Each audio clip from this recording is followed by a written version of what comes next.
Good afternoon, and thank you all for coming. It's always fun when we can have current student athletes and former players join us, and great friends of the university. And anytime I'm together with the oldest living baseball player, Ike Rosali, I love Ike. I like Ike because Ike rhymes with Mike, and he's a good guy, and I love hearing that laugh because it's just so genuine and fun. So Ike, thank you for coming. But again, I first of all want to salute our existing head coaches. I know many of them are in the room today, and I want to say thank you for helping be a model for the really the ideal candidate that we were looking for. So I think that our existing head coaches do a great job with that.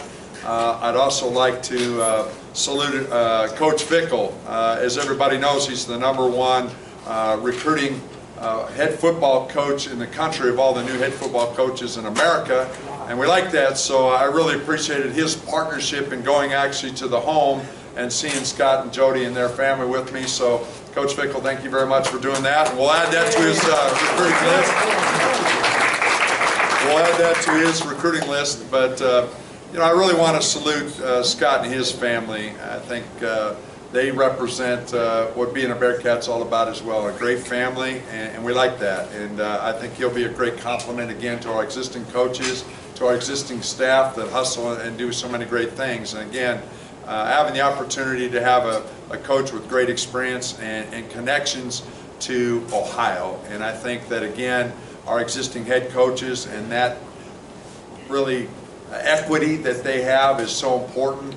We're seeing how that works with all of our programs, and you start looking across the board and you're looking at the recruiting that's coming in and our existing players in the region and how that fundamental piece is so critical for us. But again, it's a great day, and I really want to allow you to hear from our star today, and we're proud that Scott Googins is a Bearcat. So let's do a ceremonial handoff here and have some fun, but we actually got our good friends at Under Armour to hustle and get going already.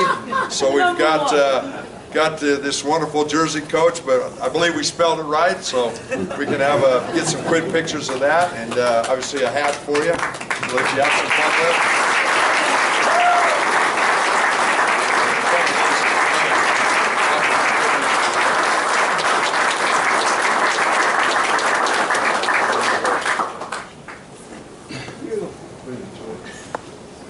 Well, I want to thank Mike, Brandon, and Dr. Pinto for hiring me here at UC. I'm very honored and humbled to be the head baseball coach here.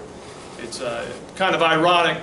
We lost the regional game on Sunday night, and I take the guys down the left field line, and we're talking. It's pretty a sad time because the season's over with. But you also know you had 8 seniors that were graduating. We got several guys that have a chance of getting drafted. That it's the last time the team's going to be together, and you know there's a lot of emotions going on. And I talked to the seniors and the players. I said, life or baseball is a microcosm of life. In baseball you don't know where the ball's going to be hit. You don't know how the ball's going to bounce. You just got to be ready. And I was really talking to the seniors and some of those guys moving on and getting in the real world, getting jobs, and not knowing where they're going to travel. The next couple years. Didn't know it was going to be about me. And I think it's really ironic, and I think it's awesome. This is a great opportunity for myself, my family. We're excited to be here at UC. We've got a lot of things in place here to be successful. First, not only the facilities, but I think the players. We've got quality student athletes. We played them quite a bit this year, and again, they're a great group of young men. Coach Neal did a great job in bringing in the right guys. I'm excited to coach them. That being said, they're my guys. They're my guys. I didn't recruit them, but when I come here, those guys are my guys, and I embrace them as my guys, and I want them to know that. As a coach, my philosophy, I want them to be better men for being at UC and playing baseball under me. I want them to be better men. I think if you develop the person, the baseball takes care of itself. We want to win. Winning is a high priority, but I want to make sure that we're developing men.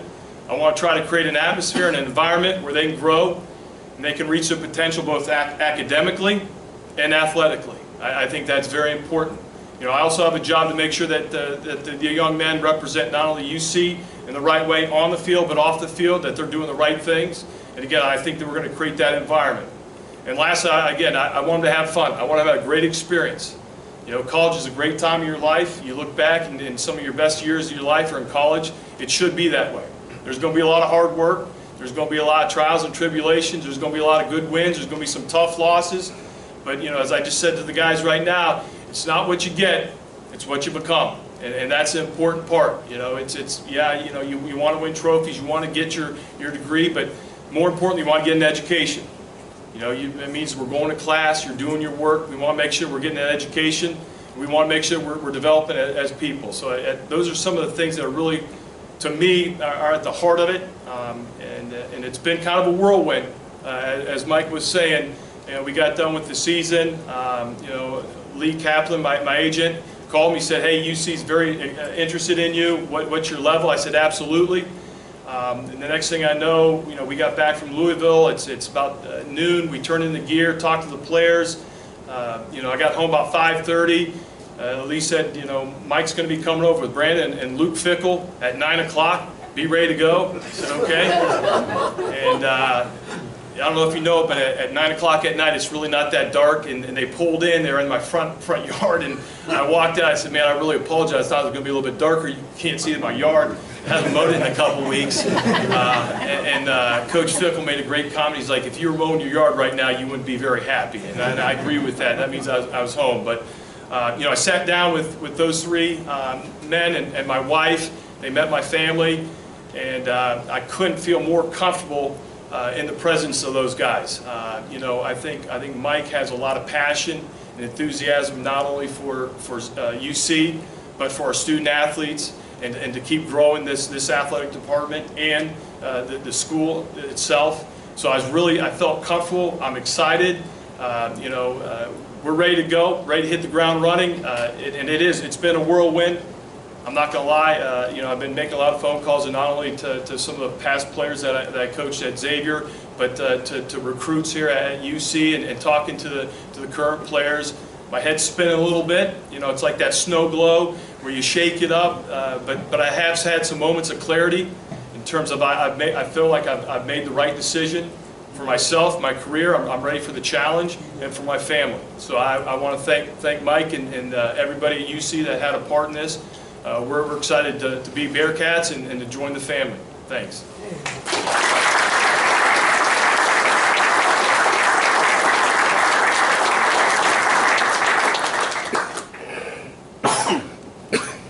We can open up for questions now for Coach or Mike Boone. How hard was it to leave Xavier? Yeah, it was extremely. Considering where you were going. It was extremely difficult. You know, I think it's about people, you know, and that's part of the reason why I came here. But, you know, teams and organizations, universities, you know, it's about great people. And Xavier, obviously, there's a lot of great people there. I couldn't, you know, been happier with the way Greg Christopher handled it. You know, again, he tried to keep me, and I commend him for that, and I'm grateful for that. I just think it was an opportunity for me to take the next challenge. I think this is a great place, a great opportunity to do some special things here. Why? Why is this? What is it about this place that enticed you to come here? You were leaving a winning program already at Xavier. I think they've got a lot of pieces in place to be successful. I think that, you know, whether it's facilities, the student athletes, you know, the conference, there are a lot of positives for that. That again, I'm looking for the next challenge, and I talk to our guys. You want to grow. You want to be a life learner, and I'm not saying I've maxed out at Xavier at all, because again, I was still growing, but it was an opportunity. You know, I'm a very loyal guy. You know, when I coached at Indiana, I was at Indiana. I wasn't putting my name out there. I was very happy as an assistant. I had an opportunity to go with Tracy Smith to Miami. I loved Oxford. My wife and I got married there, and again, had a great time at Miami, then had an opportunity to go to Xavier. And, you know, again, I wasn't looking to leave Miami. Same thing with Xavier. You know, some of the success I've had the last couple of years, I wasn't throwing my name out there. I wasn't trying to leverage getting more money, anything like that. I was very happy at Xavier. This is a unique opportunity, not only to be at a great school, but I don't have to move my family. And it's been tough on my family. And that's what it's about. It's been tough on them just because it's change. And I just told them the transition's the tough part. Once we get here, it's going to be great. And they're already excited, but it's been a little bit emotional the last couple of days. But it was tough. Mike, you had what seemed to be an unexpected resignation from Coach Neal about 3 weeks ago. What was the process once you knew that you had to hire a new coach that led to the hiring of Coach Googins? Well, I think it always starts first with the professionals in the building that have expertise associated with relationships, people they know, and you start with that. And then I think you start working the people that have an interest in UC that's genuine, talking and coming forward. And I think in Scott's case, to have virtually every professional scout that knows anything about Cincinnati to call and mention his name is an unequivocal answer for us was certainly helpful. So I think it was about accumulating information and data that revealed that Scott was clearly the coach that we had an interest in joining our young men and our program and our complement of coaches in the building. If Xavier had beaten Louisville and advanced to the Super Regionals, would you have not contacted him for that? We would have certainly waited and gone through those proper protocols, absolutely. Coach, you've played against this Cincinnati team obviously quite a bit. Was that a factor that helped, knowing the roster and being familiar with what you were walking into and the state of the team? Yeah, absolutely, because again, it's a good ball club, and they got a lot of talent. Again, I'm excited to coach these guys. It's a good group. They work hard. They're hard-nosed group of guys, and those are the kind of guys that I want to coach. I'm a blue-collar guy, and that's what I'm looking for. And they exhibited that this year. Actually, the last couple of years when we played, they get after it. They're very gritty, and those are my type of guys. How much of an advantage is having a place like Marshott Stadium to sell to recruits and to be able to say we have this beautiful facility on campus? And I think that's big, because unfortunately, when you're 17, 18 years old, a lot of times you're just looking at facilities, and that's not everything, and because I always talk to recruits about talk to our players, because I think the players are the best ambassadors of the program. They're going to tell you what I'm like, what the food's like, what the social life's like, whatever it is. And again, I want those guys to have a good experience, because the other part is, if those guys come back and say, hey, coach, he's not a Bearcat, I'm not going to recruit that guy. Or it's like, hey, coach, we really need this guy. This guy's a quality guy. He's a stand-up guy. He's one of us. Then again, some of those things, I get feedback from our players, but obviously having some facilities, that opens doors to a lot of kids. Coach, can I get a word in? Absolutely. I've been a Bearcat since 1950, played ball. I want to say, in all sincerity, you have shown me more quality in your statements than what we've had in years. I mean, I'm proud to have you come here to Cincinnati, and I know our boys will be well. Well, I appreciate that, but I think there's been a lot of quality coaches here at I'm not UC, knocking and that. I just want to keep building on the tradition. No. I think They were my friends also. Sure. But what I'm saying is the things that you said Yeah. showed real quality of what I like to see in a coach for his boys. Yeah, I appreciate that. Thank you. Yeah. Thank you for being here. Yeah, I'm excited too. I'm excited too. the American was number 4 in the conference rankings.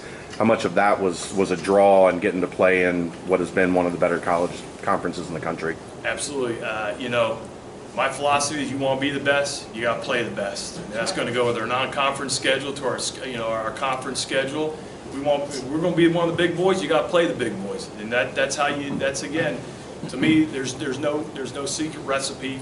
It's a lot of hard work, a lot of dedication, but you got to play the big boys. And again, I think that's what we did at Xavier, and I think that works. That's going to work anywhere. You got to, because once those guys play and they see it and the speed of the game, and they see that, hey, what this guy's doing or that guy's doing, they pick up on that, and they're able to adjust, and they're able to pick the game, the speed of the game up. They're able to again, maybe pitching wise, you can't get away with that. Maybe you play a lesser team and you leave the fastball down the middle. Maybe the guy doesn't catch up with it. You do that to a good team, they're going to hit over the fence. So I think that's it's a good tool to use is the schedule and the conference and that type of deal. Lastly, how much did it mean to you, Coach Fickle, showing up with Mike and Brandon and seeing that continuity? Out of there. I wasn't sure. State champion wrestler. I wasn't sure what was going to happen. But no, it meant a lot. I mean, again, it was it was impressive. And like I said, they made me feel very comfortable, and that was huge. And I don't make any decisions without my wife. She felt very comfortable. It felt like a very good fit. They were there for about 2.5 hours, and I'm not really sure we really talked any baseball. We just clicked, and I think that was important. That when you're leaving a place as special as I was, I want to make sure that the next place is special, and I feel that's the case with Mike's leadership and the direction he wants to go and his vision of the program. And it's not just baseball; it's football, it's basketball, it's soccer, it's tennis. I mean, he's got a great plan, a great vision, and quite honestly, I was inspired by it, and I bought in, and I'm all in. I take all my chips; they're in the center. I'm here to play.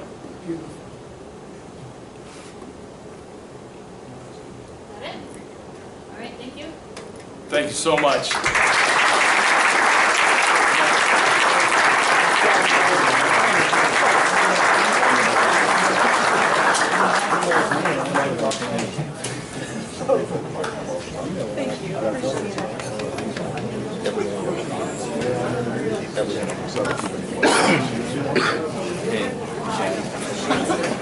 I don't know that you would.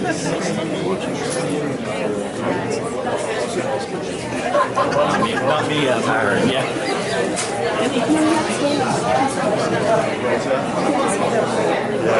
I remember that.